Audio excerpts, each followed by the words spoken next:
Alright, hey guys, you're here with Mitra, and in today's video I'm going to show you, I'm just going to give you a simple walkthrough on how to make my 6-pocket Midori folder. And so once you see what I did, you can take the idea and just fit it to, whatever size you need it for, okay? So you're going to need a piece of paper. I started this video and I kind of messed up a lot of the instructions, so it's halfway done. Alright, let me try to move a little bit. Okay, so measure your, I guess, however big or long you want it. This is a Prima A4 paper pad, so it's roughly 8.5 by 11. Okay, and so you want to cut all your pieces for your pocket first. Okay, so cut your base. Now let's see if I can lift this up because it's just glued down.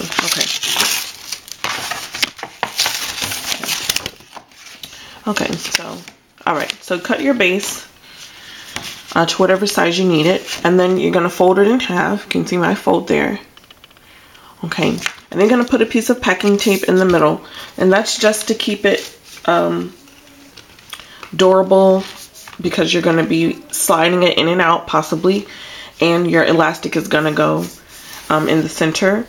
And what the elastic will do, if it doesn't have tape on it, it will create like these little like indentions in it, or like tears, and you don't want that. So put your packing tape on the front, and yeah, so just the front for right now. When you adhere your back piece on, then you would adhere some packing tape on the back, okay? But you don't need to do that now, because you're gonna have unless you want the back to be white, then you go ahead and put it now. But if you're planning on putting a piece of cardstock or decorative paper on the back as well, then don't put your packing tape yet, because then you're just gonna be covering it up, okay? So just wait to the end. Okay, so take your paper, fold it in half, add your packing tape, okay? Step 1. Step 2, you're gonna cut your pockets. Now, I don't measure things, you guys. If you've been watching my YouTube channel, you know I don't measure nothing unless I really need a specific size. So, but for the video, I roughly measured this. And this is 5.5 inches high by roughly 11.5 inches wide. It's the same width as my paper. And you want yours to be the same width as your paper. And the height just depends on, I guess, wherever you want your pockets to go. Okay? So if you want this pocket higher, to start higher, I don't know, then you would make your paper higher, okay? So if you're sewing this, then you're just going to lay that on top, okay? Use paper clips if you need. Hold on, let me get some paper clips really quickly. I have to move my camera.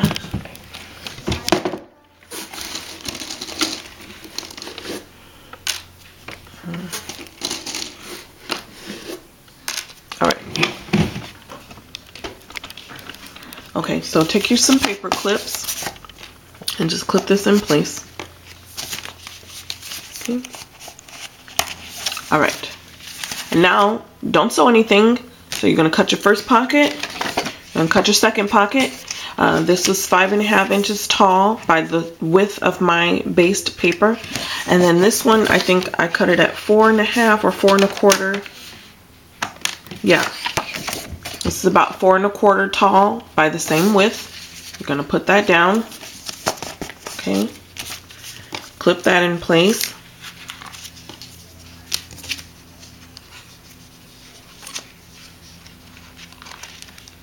Okay. And then your last piece, of course, is going to be shorter than all of that. Okay. And I'll measure this one. This is just whatever was left from that green sheet. And this measures probably about a little shorter than 3 inches, okay? So you're going to put this on, line it all up, and then clip that into place. Okay. If you're sewing this, you want to go to your sewing machine.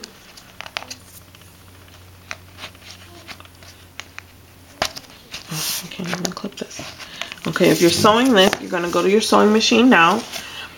And you are going to clip, and you're going to sew straight down the middle, okay? So I'm going to use the stapler. I also have to get that out of the drawer. Hold on, you guys. Okay, here's my stapler. Okay. This video is kind of rough. Alright, so you're gonna remember you folded it, okay, so you'll know where to sew. Okay, just sew on that line. There, that's better. So it's sew down. Okay, I'm just gonna staple. Okay. Alright. So pretend we've sewed that down. I'm gonna push these staples in. Okay, so pretend that's sewn down. Okay, hold on, let me put a staple in the middle so I can make sure that middle pocket is stapled down. Okay, when you're sewing on paper, my rule of thumb is to use the widest stitch length and the widest stitch width. Okay, and there's settings. Everybody's settings are different. I have a Singer brother.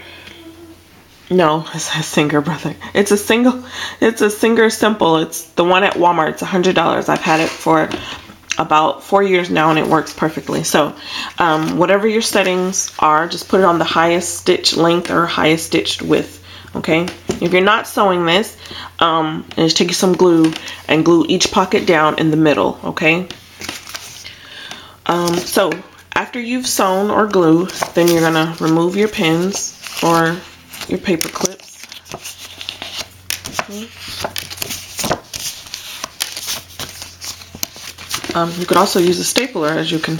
I mean, it's just staple it the other way so that the sleek finish is on inside.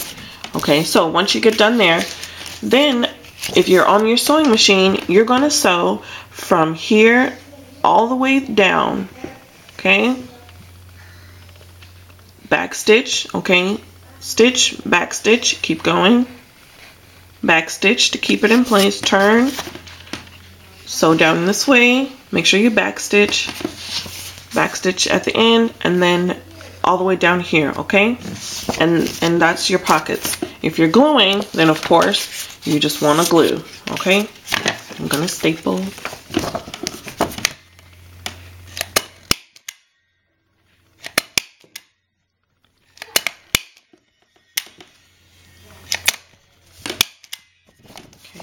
Staple or glue, or you know. So I like the sewing because I mean it gives it, you know, the extra, you know, it gives it something extra. Okay, oh, make sure you glue the bottom. Okay, all right, and now you want to add either now you want to add a piece of decorative paper on the back. I just added excuse me for bumping the camera, this gold paper on the back of my folder. You could add, you know, whatever you like, and then you fold it, okay, and you insert it into your Midori using one of your elastic bands. And so essentially, here are your pockets. Okay, very easy. Extremely simple, as you can see. All right, there are your pockets. Okay, if you don't need both sides, then you could just, you know, use one, you know, half of a sheet of paper. If you have a ring bound planner, then you could punch holes, you know, after you stitch in the middle. Okay. Okay, so let's say you need a ring bound. Oops. So what you would do is you would stitch here and leave yourself a little bit of room on the side to punch your holes. Okay, so here, punch your holes. Hold on. I'm filming behind my desk. And everything that I need is in this drawer right in front of me. So sorry you guys, this video is all over the place. Okay, so, and then you just punch your holes. I mean, if this is what you want. Okay, you don't need to fold though. So, and then insert it into your ring bound planner. Okay, so I hope that was helpful. I know it was kind of all over the place. This is kind of, you know, reality crafting here. So yeah, thanks to the person that requested this video. And if you guys want to see anything, I mean anything, let me know, because it gives me you know, ideas on what to film for. Whenever you guys see me take a long period or a long hiatus from filming videos, it's because I have no clue what to show you or what to do a video on. So I'm trying to upload more often. I hope you guys like these frequent uploads. And so yeah, so that's the Midori style, you know, DIY pockets. And yeah, so that's it. I hope you guys enjoyed. Thank you so much for watching, and I'll catch you guys later on this week. Bye.